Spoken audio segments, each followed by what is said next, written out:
Սիրելի հեռուստադիտողներ, Առողջության բանաձևն է մեր եթերում, եւ այսօր խոսելու ենք ուշագնացության մասին։ Ինչ է պետք անել առաջին վայրկյաններին, ինչպես պարկեցնել եւ որ ամենակարևորն է, կարծում եմ, ինչից պետք է խուսափել։ Եվ այդ հարցում մեզ կօգնեն Վազգեն Բեջանյանը, Հայկական Կարմիր խաչի ընկերության առաջին օգնության բաժնի ղեկավար, ողջույն, Հրանտ Գիչմանն եւ կամավոր Սարգիս։ Շնորհակալ ենք, որ հյուրընկալել եք մեզ, շատ ուրախ ենք ձեզ մեր տաղավարում տեսնելուն։ Սկսենք ամենաառաջին հարցից, ինչ պետք է անել ուշագնացության առաջին վայրկյաններին, ինչպես է անհրաժեշտ պարկացնել բուժառուին։ Այո։ Նախ սկսենք որ թեթև ինֆորմացիա, ինչա ուշագնացությունը իրենից ներկայացնում։ Դա գիտակցության խանգարման թեթև տեսակներից է, որ կարճաժամկետ դեպի գլուխ արյան շրջանառության խախտում է տեղի ունենում։ Պատճառները շատ բաներ կարող են սովածություն, գերհոգնածություն, ֆիզիկական աշխատանք, կտրուկ շարժումներ եւ նաեւ հուզական ֆակտորը, լավ նորություն եւ վատ նորություն։ Պետք է ուղղակի այդ պահին ճիշտ հասկանալ նշանները եւ ամենակարևորը, եթե մենք գտնվում ենք այդ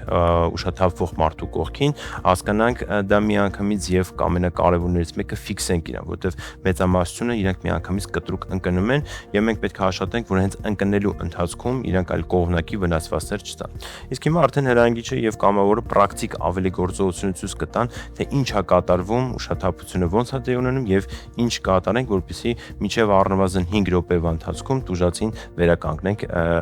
իր ընդհանուր գիտակից վիճակը։ Խնդրեմ։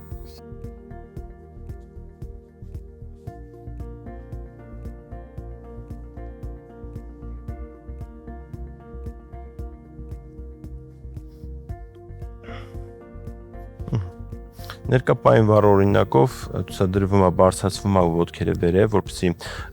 խոշոր արյունատար անոթներից հետ վերադարձնենք արյունը, ընդհանուր կարևոր կենսական օրգանների շրջան, դա գլխուղեղ, սիրտը եւ ընթացքային արդեն հրանգիչը պահպանում է կապը, որովհետեւ սա ամբողջովին գիտակցության կորուստ չի, թեթևակի ինքը մշուշված է եւ կարող է ոչ ստույգ մեր հարցերին պատասխանել, բայց մեր ձայնը լսի։ Ընթացքում կարելի է օգտագործել որևէ գրգիռներ, դա կարելի է օգտագործել բարձր ձայն կամ նաեւ հնարավոր է ամոնիակի թթու, նույնիսկ անուշադրի սպիրտը, որը պետք է ճիշտ ձևով օգտագործել, ոչ ամբողջությամբ քթանցքի մոտ, այլ թեթևակի հեռավորությամբ 5 սանտիմետր հեռավորություն պահպանելով, մինչև 5 րոպեվա ընթացքում տուժածները իրանք վերականգնվում են։ Շատ կարևոր մի բան, ինչ չի կարելի անել, որը որ բավականին տարածված է ուշագնացության ժամանակ, որ մեր հանրության մեջ կատարվում է, դա կողմնակի հարվածները, այդ նույն տարածված ապտակները ուշաթափության ժամանակ չի կարելի եւ ամենակարևորը մարդուն պետք չի կանգնած պահել, որտեղ եթե ինքը ուշաթափվում է, ուրեմն պետք է իրեն պարկասնել եւ բարձրացնել իր ոտքերը վերև։ Նույն ձև չի կարելի ջուր լցնել կտրուկ իր վրա, որտեղ դա նույնպես մարդը գտնվում է ոչ կայուն վիճակում եւ շնչուղիները չկարող ղեկավարել եւ ջուրը հայտնվի, ինչ հետևանքով առաջանա մեխանիկական շնչուղիների խցանում։ Միայն բարձր ձայն եւ կարանք մաքսիմում ուղղակիորեն սառը ինչ որ թռչոցներ, սառցեպարկեր տեղադրենք ճակատի պարանոցի հատվածում, որը որ նույնպես էլի կօգնի իր գիտակցությունը ել ավելի շուտ վերականգնվի։ Իսկ ընդհանուր տվյալ տեխնիկան նույնիսկ նաև շտապօգնության ահազանգ կատարելու շատ կարիք այս դեպքերում չի լինում, բայց եթե process-ը կարա տևի երկար, ապահովության համար կարող ենք ահազանգել շտապօգնությունը։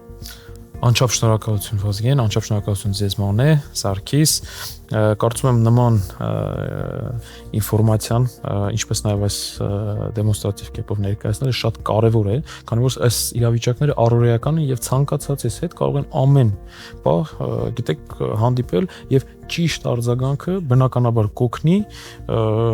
ճիշտ գործողություններ կատարել, որի արդյունքում կօգնենք ինչ որ անձի։ Եվ որ ամենակարևորն է, ինչպես արդեն նշեցիք, ամենակարևորը կարծում եմ բժշկության մեջ դա ոսկե